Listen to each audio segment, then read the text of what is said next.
Hi everyone, welcome to your Introduction to Pharmacy Software course. I'm Sarah Davis and I will be your instructor for the next 10 weeks. Basically, in this course, you're going to be learning some different computer skills using some specific pharmacy software and how that applies in the pharmacy. This particular software that we're going to be using is, it's intended to be for classroom use. So keep in mind that every pharmacy is going to have their own type of software. Some pharmacies use similar software. Some depending on what type they are, maybe they're a Walgreens or a CVS, they're going to have their own proprietary software. But the idea is that all of it is going to have similar characteristics. So that's what we're going to focus on is some of those skills that you're going to need to have to be able to work with the software going forward. So it's not so much the software itself, but the things that you need to know and the things that you're going to be using as you're doing the software. So the first thing I want to talk to you about is the software itself. So how to actually log in and use this particular software. So this is, this is just a regular data management type of software. And the idea behind it is just to kind of get you some ideas of the different types of things that will be used in the pharmacy. Everything from managing your patient's information to the financial operations of the pharmacy to printing out reports and things like that. So one of the things, that we want to make sure that you do whenever you're using the software is to just read everything on the screens. Some of it is not necessarily going to be something you need to know right away, but you might in the future. So kind of keep that in the back of your mind as you're going forward.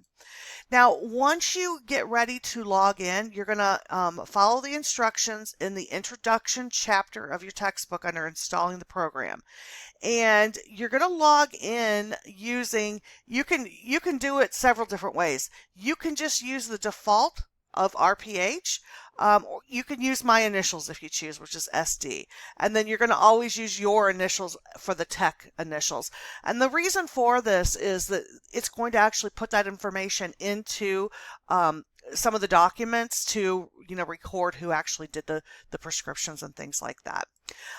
So make sure you review the buttons on the left side of the screen. Click on those buttons, kind of get familiar with those screens and what's available there. Again, it's going to be similar software to software, but it's not going to always be the same. So once you've done that, once you've created, logged in and been able to do that, then you're going to go ahead and start on your week one. Week one is going to be all about entering a new patient or a new customer, and they're going to talk a little bit about a physician's order and things like that in this particular week.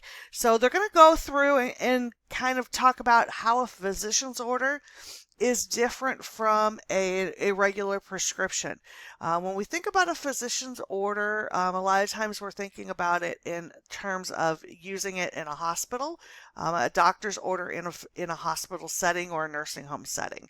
So make sure you read through chapter 1 before you attempt to do anything with the actual data, with the actual program. Now, a couple other things that I want to point out to you this week is in the actual classroom itself. First, I want to make sure to remind you, let me just pop into the classroom real quick, that well, first of all, your view is going to look a little bit different than mine because mine's the instructor view.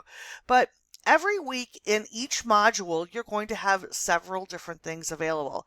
For example, in this first week, you're going to have these chapter readings, which if you don't have the book yet, this is a great tool. You're going to click here, and this is going to show you some of the different things that are in this particular chapter. So if you don't have the actual software yet, you can at least do this piece of it. Okay, so keep that in mind that the chapter work is there. And then the next thing, and let me go back to the module real quick. Every week you'll have a module that has several different things in it. So the other thing is the weekly objectives. Then you're going to have the From the Instructor section where you're going to find these PowerPoints that I'm going to be using in my discussions, as well as a link to all of my videos. So each week I'll have a video. This one I'm sending straight to you, but in the future you will find them under From the Instructor as well. Then each week we're going to have a discussion post. So under the discussion post, you're going to want to go and you're going to want to look. Oh, look, Alyssa has already answered one this week. So you're going to go ahead and you're going to read through the discussion post and you're going to post an answer to that discussion by Wednesday night. You'll need to make sure that your initial discussion post is posted by Wednesday and is at least 200 words. Then you also need to post 2 replies to other students by Sunday. Now, those replies should not just be I agree, good answer, things like that. It needs to be substantial. So it needs to be at least 50 words. It needs to encourage us to think a little bit further, to go a little bit further with the thoughts. You will always have a quiz each week. And then there's this link for the assignment. So this is where you're going to go to upload your Word document that includes a screenshot for each of these exercises. So as you complete these exercises, you're going to take a screenshot, you're going to paste it into a Word document, and then you're going to upload that screenshot here. So as you go through every single week, it's going to be very, very similar. If at any point you have any questions at all, please make sure that you reach out to me. My contact information is also found under the announcements. So if you go into the announcements, again, it's going to look a little different for you. You just go to contact information and you'll see my phone number, my email, etc. This is my cell phone, so you can call or text it at any time. You can also reach me by email at any time.